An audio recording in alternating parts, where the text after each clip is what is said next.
Bonjour à tous. Mes amis, le pape François nous a invités ce matin à passer à l'action. Et si on est tous là, venus de tous les continents, si nombreux, c'est qu'on a envie de gagner la bataille. Bill a rappelé que ça va être très compliqué. Hier, le docteur Schnellhuber nous a dit que c'était très compliqué, que le dérèglement climatique est comme un cancer. Mais maintenant, on guérit plus de la moitié des cancers. Donc la bataille va être compliquée, mais on n'a pas le choix. On n'a pas le choix, il faut gagner cette bataille. Et Bill nous a demandé pardon pour le cadeau empoisonné des États-Unis avec Donald Trump. On sait très bien que ça va être très compliqué d'avoir des accords internationaux dans les prochaines années. Quelle que soit la qualité du travail de nos amis polonais, on sait que la COP24 va être très très compliquée avec Donald Trump à la Maison-Blanche. Donc est-ce qu'on va se décourager ou est-ce qu'au contraire, le reste du monde va faire un effort maximal? Et nous faisons campagne, c'est tout à fait complémentaire avec ce que dit Bill. Il faut en même temps stopper les investissements dans les industries carbonées et en même temps investir beaucoup plus pour le bien commun sur tous nos continents.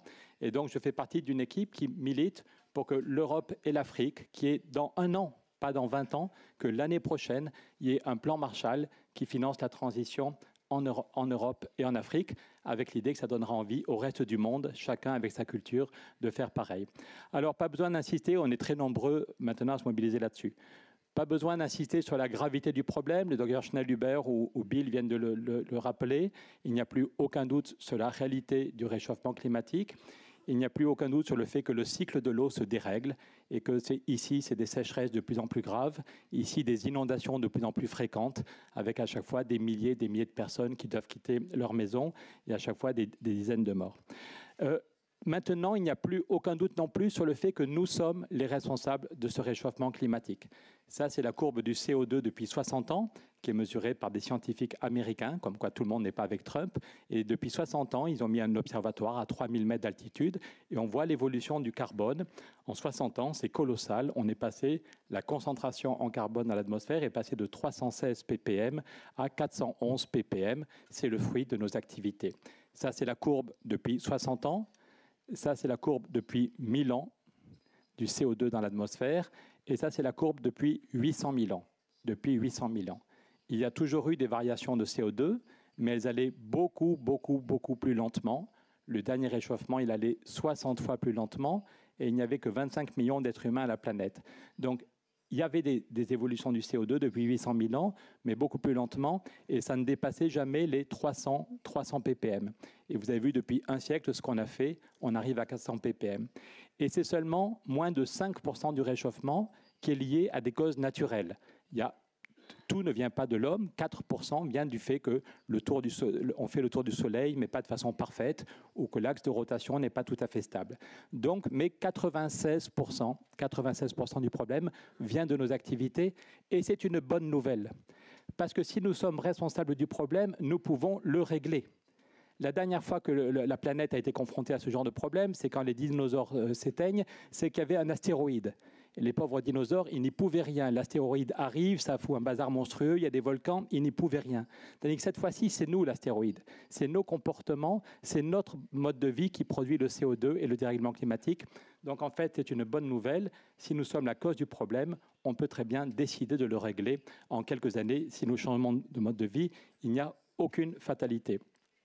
Le dernier rapport de l'ONU nous invite à comprendre qu'il faut un changement, une conversion radicale. Voilà.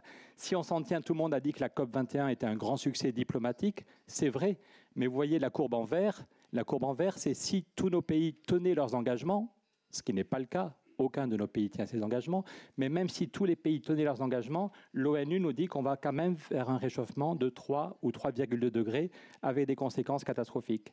Et si on veut avoir une chance de limiter à 1,5 degré, c'est un changement colossal. Hier, Nicolas Stern disait l'objectif, c'est la neutralité carbone. L'objectif, c'est dans 30 ans de ne plus du tout émettre de gaz à effet de serre. Donc en fait, c'est assez simple. Il faut dans chaque pays, là je donne l'exemple de mon pays, mais chacun peut voir, chacun et chacune dans son pays, d'où viennent les émissions. Ce n'est pas une fatalité. Chez nous, en France, c'est d'abord les transports. On prend trop souvent sa voiture. On a des aliments qui ont fait des milliers de kilomètres en camion. L'industrie produit encore trop de CO2. L'agriculture. Donc ce n'est pas du flou. On sait très bien d'où viennent les émissions de CO2 dans chacun de nos pays. Et donc l'objectif, si c'est zéro émission, si l'objectif pour stabiliser, c'est dans les 30 ans qui viennent, zéro émission, il faut que 100% de nos logements soient isolés. On sait ce qu'il faut faire. Ce n'est pas compliqué. Il faut que 100% de nos logements soient isolés. Il faut revoir complètement notre modèle de transport, manger des aliments qui viennent de plus près. Il faut que toutes nos usines et tous nos bureaux soient isolés. Il faut revoir le modèle agricole. Et tout ça, on sait comment le faire. Donc, en gros, je reprendrai ce qu'a dit Bill. Il n'y a pas de baguette magique, mais il faut en même temps de l'efficacité, de la sobriété. Le pape nous invite souvent à la sobriété et lui-même montre qu'on peut vivre joyeusement dans la sobriété. Il faut être capable de diviser par deux, globalement, diviser par deux notre consommation d'énergie, efficacité et sobriété, et puis que les énergies, qu'on arrête de prendre du charbon et du fioul et du gaz, et que les énergies dont on a quand même besoin soient des énergies qui ne polluent pas la planète. Alors, ça paraît un chantier colossal, et parfois, ça fait peur à nos politiques. Mais il faut leur dire d'abord qu'on est des millions à vouloir se retrousser les manches. Ils ne seront pas seuls pour faire face à ce chantier. Et puis dire que dans notre histoire, dans chacun de nos pays, on a déjà été capable de réussir ce genre de chantier qui est énorme.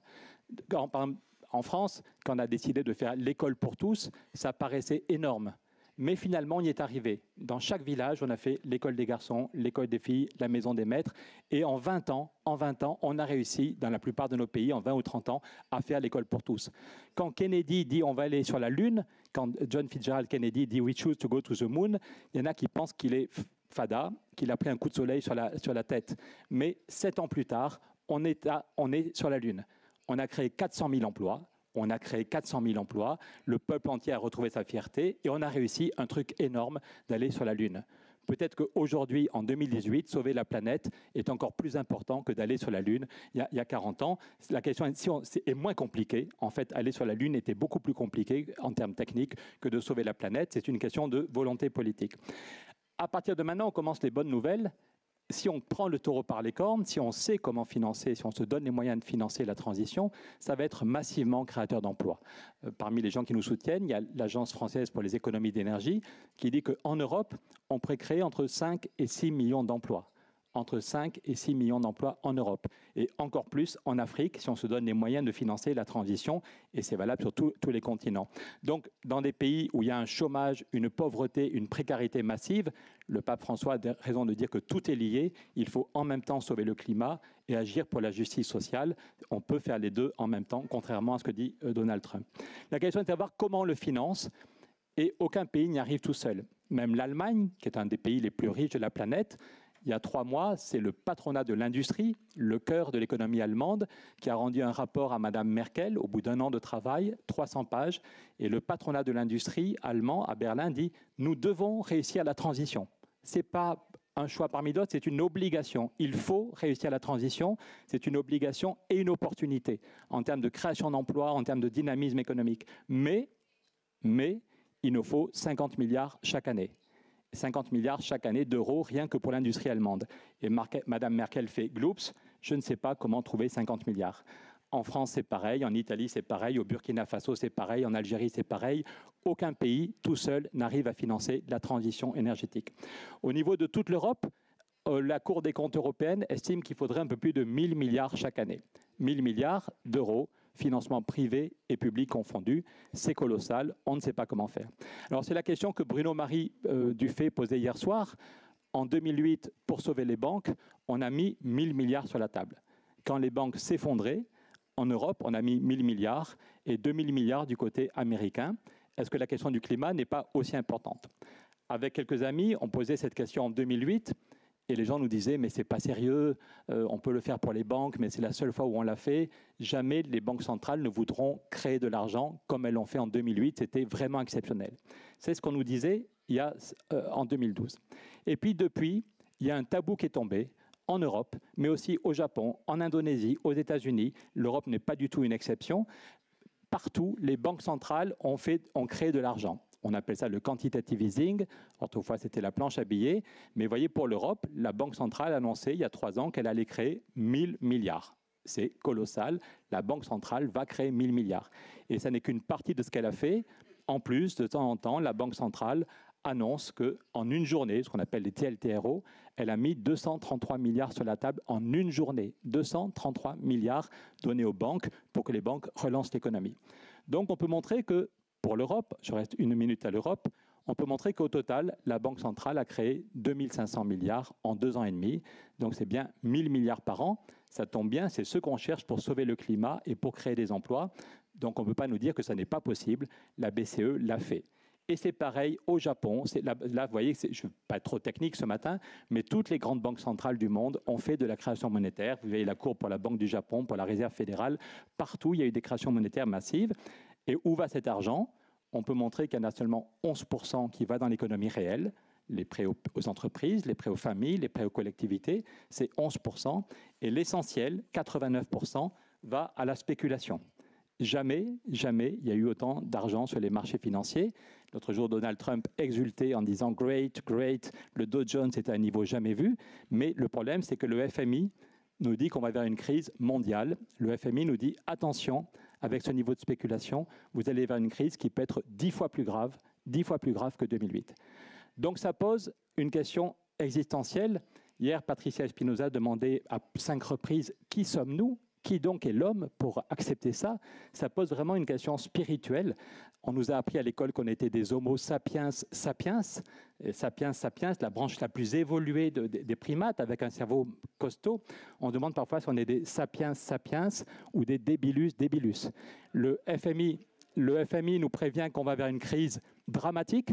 Les climatologues nous disent qu'on n'a plus que quelques années.